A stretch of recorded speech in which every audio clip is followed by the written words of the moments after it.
চারিদিকে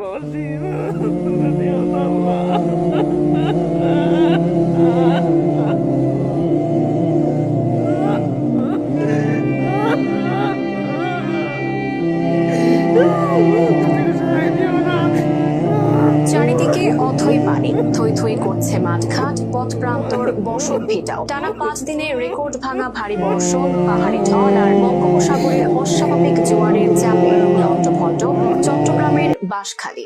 পরিস্থিতি এতটাই বেগতিক যে নিম্নাঞ্চলের দিকে তাকালে বোঝার উপায় নেই কোনটি রাস্তা আর কোনটি নদী।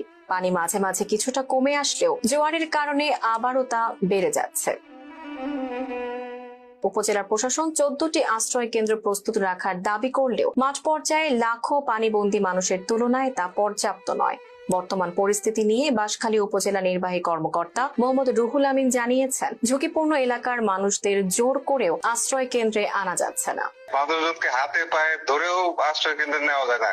জোয়ারের প্রভাবে একটু পানি বেড়েছে, অন্যান্য জায়গায় কিন্তু পানি নামছে। সংকটটা হচ্ছে আমাদের বিভিন্ন জায়গায় যে সুইচ গেট গুলো আছে, ধরো সাতকানিয়া বা বিভিন্ন জায়গা থেকে যে পানির মতো ঢল গুলো আসতেছে, এই দিক দিয়ে প্রবাহিত হচ্ছে, সেগুলো দিয়ে প্রবাহিত হয়ে যেহেতু এটা পশ্চিমে আমাদের এই সমুদ্র চলে যাচ্ছে পানিগুলো। মানুষজন রেডি আছে, কিন্তু এত পানি সেটা পৌঁছানো দুষ্কর হয়ে গেছে। সূত্র বলছে, যাতায়াত ব্যবস্থা সম্পূর্ণ ভেঙে পড়া এবং আশ্রয় কেন্দ্রের সংখ্যা কম হওয়ায় অধিকাংশ মানুষ বাধ্য হয়ে এখনো নিজের ঘরেই বিপজ্জনক পরিস্থিতিতে মানবেতর জীবন কাটাচ্ছেন। শুক্রবার সকাল 10টায় স্থানীয় বাসিন্দা আজগর হোসেন ফাহিম ফেস দ্য পিপলকে কিছু ভিডিও চিত্র পাঠিয়ে গণমাধ্যমের দৃষ্টি আকর্ষণ করেন। আমি ধন্যবাদ জানাচ্ছি আমাদের ফেস দ্য পিপলের সাইফুল ইসলাম ভাইদের। আমি যেখানে আছি এটা হচ্ছে বাঁশখালী বলসরি শেষুরিয়া, ওটা বাঁশখালী মেন রোড, সর্বোচ্চ 100 গজ হবে বা 200 গজ হবে, এরকম আরো কম হবে। কিন্তু এই মেইন রোডের পাশে আমার কতটুকু পানি দেখেন, কি অবস্থা। আমাদের পুরো বাঁশখালী, এখানে হাজার হাজার লাখ লাখ মানুষ আজ পানির বদ্ধবন্দী। আমি দেশের মিডিয়া, সরকার, প্রশাসন সবার কাছে দৃষ্টি আকর্ষণ করছি, আপনারা বাঁচান, আমাদের বাঁশখালীবাসীকে বাঁচান। ভিডিওতে দেখা যায় গ্রামের রাস্তাঘাট থেকে শুরু করে মানুষের ঘরবাড়ি, পুকুর, খালবিল সবই পানির নিচে।